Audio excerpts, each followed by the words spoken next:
Hello दोस्तों, कैसे हैं आप सब लोग। आशा करते हैं आप सभी लोग अच्छे होंगे। आप सभी लोगों का आपके अपने चैनल ट्रिकी हॉबीज मोहन में बहुत बहुत स्वागत है। दोस्तों, आज हम आप लोगों के सामने जीके जीएस सीरीज 10 लेके आए हैं। सीरीज 9 इससे पहले हो चुका है और उसमें सारे भी जितने भी क्वेश्चन हैं बहुत ही इंपॉर्टेंट हैं। तो जो लोग कृपया नए हैं वो जाके पिछली वीडियो में अपना देख सकते हैं, और जो पहले से देख रहे हैं तो वो उसको अच्छे से याद कर लिए होंगे। आइए सीरीज 10 देखते हैं। सीरीज 10 में कह रहा है, पहला क्वेश्चन है, कंप्यूटर में रैम का विस्तृत रूप क्या है। तो कंप्यूटर में रैम का विस्तृत रूप होता है रैंडम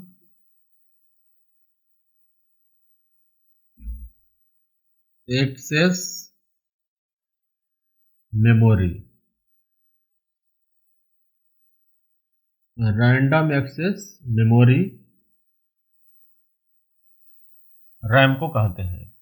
ये कंप्यूटर में रैम, अब तो स्मार्टफोन में भी रैम आ रहा है तो सेम वही चीज हो जाएगा।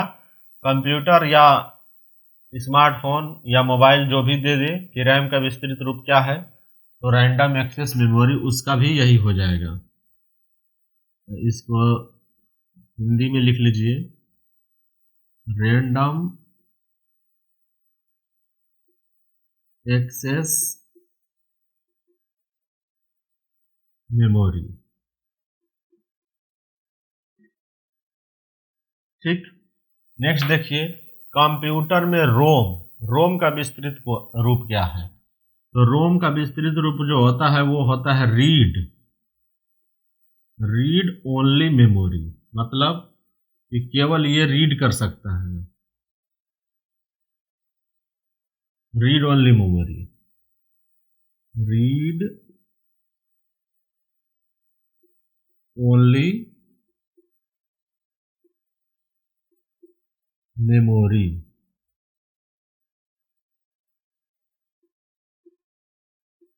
Read only memory. Next 3 number देखिए, कह रहा है कि नचिकेतोपाख्यान के लेखक कौन है। तो नचिकेतोपाख्यान के लेखक जो है वो है सदल मिश्र। कौन है नचिकेतोपाख्यान के लेखक? सदल मिश्र। नेक्स्ट क्वेश्चन देखिए, प्रेम सागर। प्रेम सागर किसकी रचना है? तो प्रेम सागर की इसकी रचना है लल्लू लाल। लल्लू लाल। प्रेम सागर किसकी रचना है? लल्लू लाल की। ठीक है। नेक्स्ट देखिए 5 नंबर, प्रथम राष्ट्रमंडल खेल कब हुआ था। तो पहली बार राष्ट्रमंडल खेल हुआ था 1930। 1930 ईस्वी में कहा हुआ था? हेमिल्टन। हेमिल्टन में हुआ था। हेमिल्टन कहाँ पड़ता है? ये पड़ता है आपका कनाडा में। ठीक। यहीं से प्रथम राष्ट्रमंडल खेलों का उद्घाटन हुआ था। पहली बार राष्ट्रमंडल खेल जो हो 1930 ईस्वी में हुआ था हेमिल्टन में, जो कि कनाडा में है। नेक्स्ट देखिए 6 नंबर, रेशम के कीड़ों का पालन एवं अध्ययन विज्ञान के किस शाखा के अंतर्गत किया जाता है।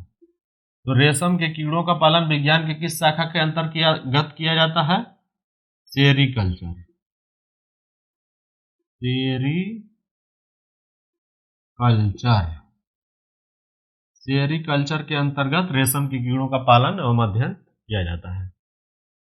नेक्स्ट देखिए 7 नंबर, आंख में निकट दृष्टि दोष के निवारण के लिए किस लेंस का प्रयोग किया जाता है। देखिए ये बहुत ही इंपॉर्टेंट क्वेश्चन है। आंख में निकट दृष्टि दोष के निवारण के लिए किस लेंस का प्रयोग किया जाता है? अवतल लेंस। अवतल। अवतल लेंस। ठीक, नेक्स्ट, आंख में दूर दृष्टि दोष के निवारण के लिए किस लेंस का प्रयोग किया जाता है? तो दूर दृष्टि के निवारण के लिए किस लेंस का प्रयोग किया जाता है? उत्तल लेंस। ये दोनों क्वेश्चन बहुत ही इंपॉर्टेंट है और परीक्षा में कई बार आए हुए हैं, और जितने ही अच्छा है उतने जल्दी ये भूलता भी है। तो ऐसा करते हैं, इसको आज याद कर लेते हैं हमेशा हमेशा के लिए। मैं ट्रिक कुछ बता दे रहा हूँ आपको, कभी फिर जीवन में भूलेगा नहीं। देखिए, निकट दृष्टि दोष, जब निकट दृष्टि दोष कहेगा तो अवतल लेंस याद करिए, और जब दूर दृष्टि दोष कहेगा तो उत्तल लेंस। तो इसको देखिए, इसकी याद करने का दो तरीका है। फर्स्ट है कि दूर, तो जब हम दूर नाम ले रहे हैं दूर, तो उसमें ऊ आ रहा है, दूर तो उत्तल। जैसे देखिए, दूर कह रहे हैं तो वो ऊ शब्द का उच्चारण आ रहा है, तो दूर में उत्तल और निकट में अवतल। तो इस तरीके से आप एक केवल याद कर लीजिए कि दूर, तो दू में ऊ आ रहा है, इसका मतलब कि दूर में उत्तल हो गया तो निकट में अवतल हो गया। ये तो हो गया एक फर्स्ट तरीका। फिर दूसरा तरीका देख लीजिए, अगर उससे भी आपको नहीं याद हो रहा है तो देखिए, ये दूर शब्द 2.5 अक्षर से बना है और ये 3.5, निकट 3.5। तो मान लीजिए इसको 2 मानिए कि दूर 2 शब्द से बना है, निकट 3 से बना है। तो दूर 2 शब्द से बना है तो छोटे में छोटा और बड़े में बड़ा, मतलब देखिए ये भी उत्तल भी 3 से बना है, अवतल 4 से बना है। यानी कि छोटे शब्द में छोटा वाला लेंस और बड़े शब्द में बड़ा वाला लेंस। इस तरीका से भी आपको नहीं भूलेगा। दूर 2 शब्द से बना है तो छोटा वाला लेंस यानी उत्तल, और निकट 3 से बना है तो बड़ा वाला लेंस यानी अवतल जो 4 से बना है। तो छोटे में छोटा और बड़े में बड़ा, इस तरीके से भी आपको याद कर सकते हैं। और नहीं तो दूर, तो उसमें वो आ ही रहा है, तो दूर में उत्तल तो निकट अवतल हो गया। ये तो हो गई कि याद करने का तरीका। सबसे बेस्ट यही तरीका है कि छोटे में छोटा और बड़े में बड़ा, कोई टेंशन नहीं लेने की जरूरत है। छोटे में छोटा लेंस का प्रयोग, बड़े में निकट में अवतल और दूर में उत्तल, इस तरीके से आपको याद हो जाएगा। दूसरी चीज इसमें देखिए, बहुत लोग डाउटफुल हो जाते हैं कि आंख में निकट दृष्टि दोष होता क्या है। निकट दृष्टि दोष पढ़ने से तो ऐसा लग रहा है कि निकट दृष्टि दोष यानी निकट की वस्तु देखने में दोष है, तो लेकिन होता नहीं है, होता उल्टा है। निकट दृष्टि दोष का मतलब कि हमें दूर की वस्तुएं दिखाई नहीं देती हैं। जो जैसे देख लीजिए, ये मार्कर है, ये मार्कर नजदीक है तो ये हमें दिखाई दे रहा है, दूर हो जाएगा नहीं दिखाई देगा तो उसको कहेंगे कि हमको निकट दृष्टि दोष है, यानी जो दूर की वस्तुएं दिखाई नहीं देती है। तो इसको आप ध्यान दे लीजिए कि निकट दृष्टि दोष का मतलब कि जो दूर की वस्तुएं हमें दिखाई नहीं देती हैं, और दूर दृष्टि का दोष का मतलब कि निकट की वस्तु जो है हमको दिखाई नहीं देती है, दूर की दिखाई देती है। यानी उल्टा एक तरीका से होता है, क्योंकि पढ़ने में देखिए दूर दृष्टि दोष आ रहा है, तो दूर दृष्टि के दोष का मतलब ऐसा लग रहा है कि दूर की वस्तुएं में दोष है, दिखाई नहीं देता है। ऐसा नहीं है।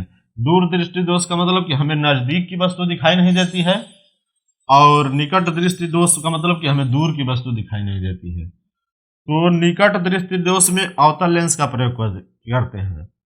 अब एक चीज ये भी समझ लीजिए यहीं पे कि अवतल लेंस और उत्तल लेंस कैसा होता है।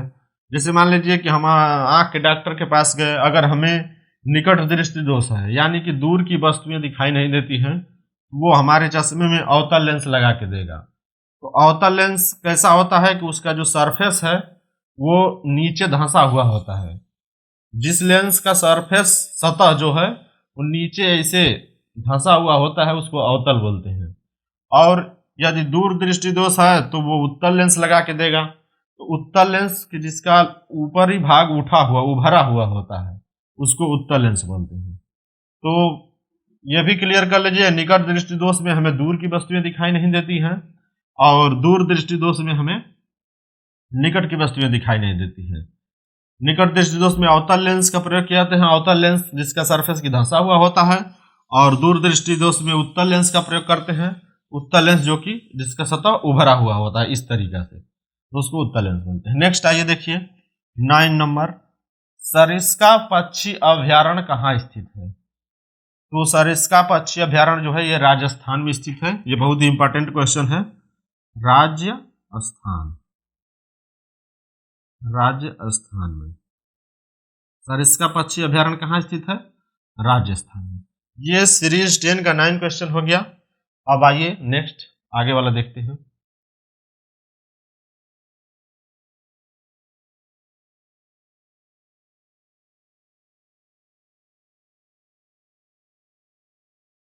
हाँ देखिए नेक्स्ट 10 नंबर, नोबेल पुरस्कार किस एकेडमी द्वारा दिया जाता है? नोबेल पुरस्कार जो है वो royal Swedish academy, royal Swedish academy,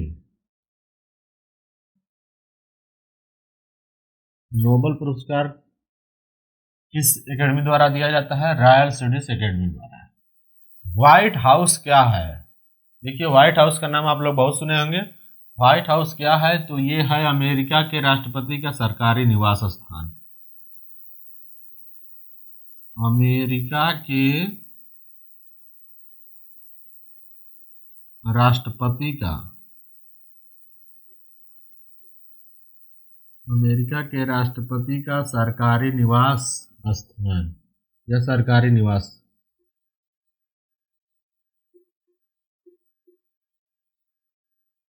white house America के राष्ट्रपति का जो है सरकारी निवास स्थान है, उसको व्हाइट हाउस बोलते हैं। ठीक। 12 नंबर देखिए, नोबेल पुरस्कार पाने वाले प्रथम भारतीय कौन है? कौन थे? तो नोबेल पुरस्कार पाने वाले प्रथम भारतीय थे आर्यन टैगोर, रविंद्रनाथ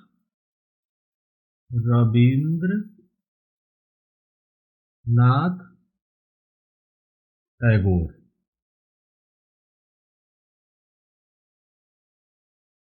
नोबेल पुरस्कार पाने वाले प्रथम भारतीय जो थे वो रविंद्रनाथ टैगोर थे, और इनको नोबेल पुरस्कार मिला था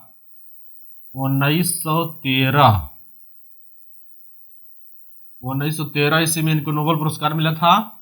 और वो किस क्षेत्र में मिला था? साहित्य के क्षेत्र में।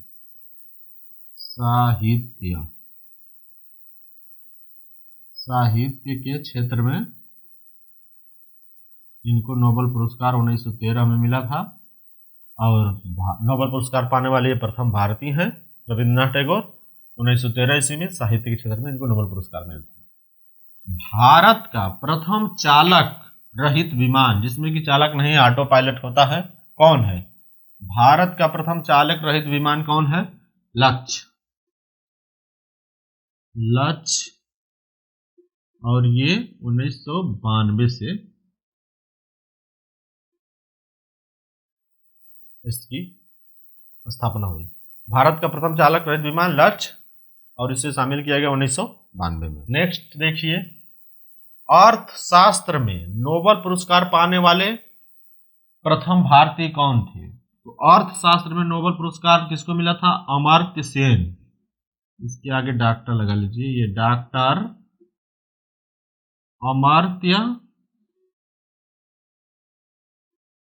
अमर्त्य सेन, इनको अर्थशास्त्र में नोबेल पुरस्कार मिला था 1998 ईस्वी में। अर्थशास्त्र में नोबेल पुरस्कार से सम्मानित प्रथम भारतीय कौन है? डॉक्टर अमर्त्य सेन, और इन्हें 1998 में ये नोबेल पुरस्कार मिला था। नोबेल पुरस्कार प्राप्त करने वाली प्रथम भारतीय महिला कौन? नोबेल पुरस्कार से सम्मानित प्रथम भारतीय महिला कौन थी? तो नोबेल पुरस्कार से सम्मानित प्रथम भारतीय महिला जो थी मदर टेरेसा।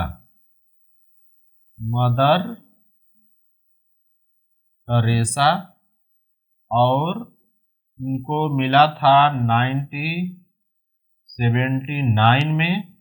और किस क्षेत्र में मिला था? शांति के क्षेत्र में। शांति के क्षेत्र में।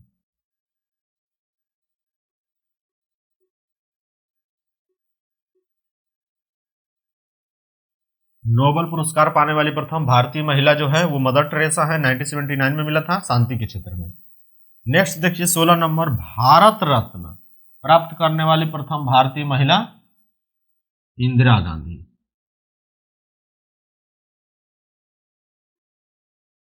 इंदिरा गांधी भारत रत्न प्राप्त करने वाली प्रथम भारतीय महिला कौन है? इंदिरा गांधी। ठीक। नेक्स्ट 17 नंबर, भारत के प्रथम चुनाव आयुक्त कौन थे? ये है सुकुमार सेन। सुकुमार सेन। सुकुमार सेन को जो है भारत का प्रथम चुनाव आयुक्त बनाया गया था। ठीक है, ये हो गया 17 नंबर। आइए नेक्स्ट देखते हैं। भारतीय ज्ञानपीठ पुरस्कार पाने वाला प्रथम व्यक्ति कौन था? तो भारतीय ज्ञानपीठ पुरस्कार पाने वाला प्रथम व्यक्ति थे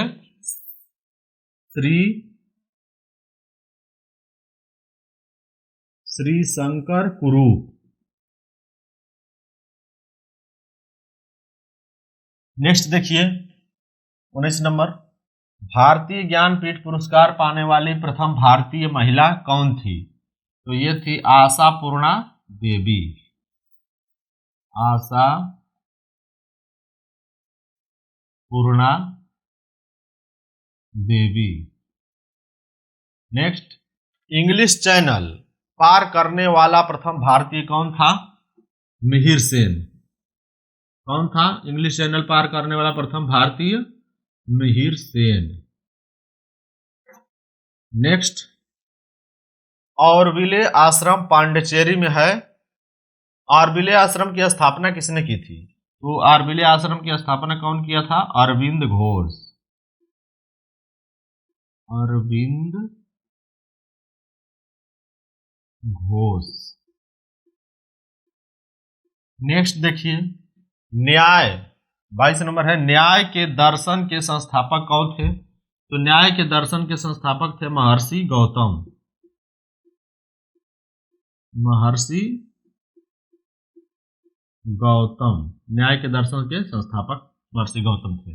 नेक्स्ट देखिए, बहुत ही इंपॉर्टेंट क्वेश्चन, नोबेल पुरस्कार कितने क्षेत्रों में दिया जाता है? तो नोबेल पुरस्कार 6 क्षेत्रों में दिया जाता है। ठीक है, कौन कौन से हैं? पहला है शांति,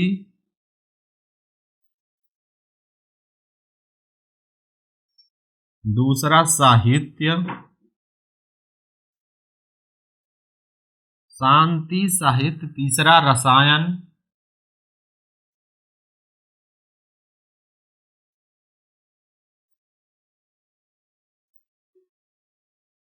चौथा नंबर भौतिकी,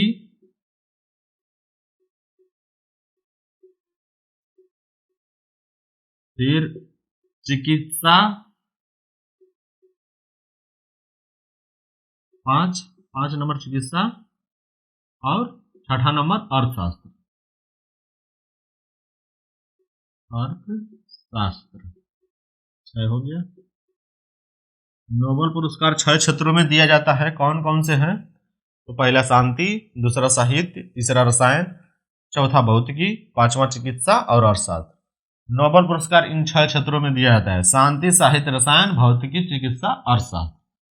हाँ, नेक्स्ट देखिए 24 नंबर, भारत रत्न किस क्षेत्र में दिए जाते हैं? तो ये भी बहुत ही इंपॉर्टेंट क्वेश्चन है।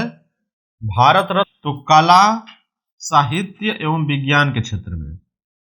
कला, साहित्य एवं विज्ञान।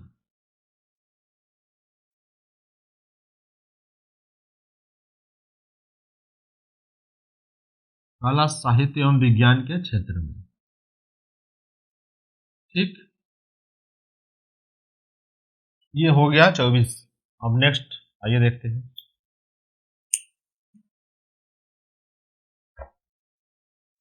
नेक्स्ट देखिए 25 नंबर, सोया प्रदेश किस प्रदेश को कहते हैं? सोया प्रदेश कहते हैं मध्य प्रदेश को। मध्य प्रदेश। मध्य प्रदेश को सोया प्रदेश कहते हैं। नेक्स्ट देखिए, लंदन किस नदी के किनारे बसा हुआ है? तो लंदन जो है वो टेम्स, लंदन टेम्स नदी। लंदन किस नदी के किनारे बसा हुआ है? टेम्स नदी। नेक्स्ट देखिए, रोम, रोम किस नदी के किनारे बसा हुआ है? टाइबर नदी। रोम जो है वो किस नदी के किनारे बसा हुआ है? टाइबर नदी। नेक्स्ट देखिए, न्यूयॉर्क कह रहा है 28 नंबर, न्यूयॉर्क किस नदी के किनारे बसा हुआ है? तो न्यूयॉर्क जो है हडसन नदी, हडसन, हडसन नदी। न्यूयॉर्क किस नदी के किनारे बसा हुआ है? हडसन नदी। टोक्यो जो जापान में पड़ता है, जापान की राजधानी है टोक्यो, टोक्यो किस नदी के किनारे बसा हुआ है? तो अराकाव नदी, अराकाव, अराकाव नदी, टोक्यो अराकाव नदी। लाहौर, लाहौर पाकिस्तान किस नदी के किनारे बसा हुआ है? ये रावी नदी, रावी नदी।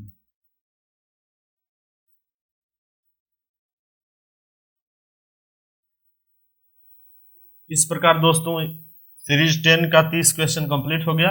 एक बार इसको फिर से देख लेते हैं। सोया प्रदेश किस प्रदेश को कहते हैं? मध्य प्रदेश को। लंदन किस नदी के किनारे बसा हुआ है? तो लंदन जो है वो टेम्स नदी के किनारे बसा हुआ है। रोम किस नदी के किनारे बसा हुआ है? रोम जो है वो टाइबर नदी के किनारे बसा हुआ है। न्यूयॉर्क किस नदी के किनारे बसा हुआ है? न्यूयॉर्क जो है वो हडसन नदी के किनारे बसा हुआ है। टोक्यो जापान की जो राजधानी है, टोक्यो किस नदी के किनारे बसा हुआ है? अराकाव नदी के किनारे बसा हुआ है। 30 नंबर लास्ट क्वेश्चन इस सीरीज का, लाहौर पाकिस्तान किस नदी के किनारे बसा हुआ है? तो वो रावी नदी के किनारे बसा हुआ है। इस प्रकार दोस्तों सीरीज 10 का ये 30 क्वेश्चन कंप्लीट हो गया और मैं आशा करता हूं कि अच्छे से आप लोगों को मैं समझाया हूं, आप लोगों को समझ में आया होगा। तो दोस्तों कैसी लगी ये वीडियो हमें कमेंट बॉक्स में कमेंट करके जरूर बताइएगा। वीडियो को ज़्यादा से ज़्यादा लाइक शेयर और सब्सक्राइब करिए और बेल आइकन जरूर प्रेस कर लीजिए ताकि जब भी मैं कोई नया वीडियो डालूं आप लोगों को इसकी नोटिफिकेशन मिलती रहे। तो ठीक है दोस्तों, मिलते हैं अगली वीडियो में, तब तक के लिए धन्यवाद।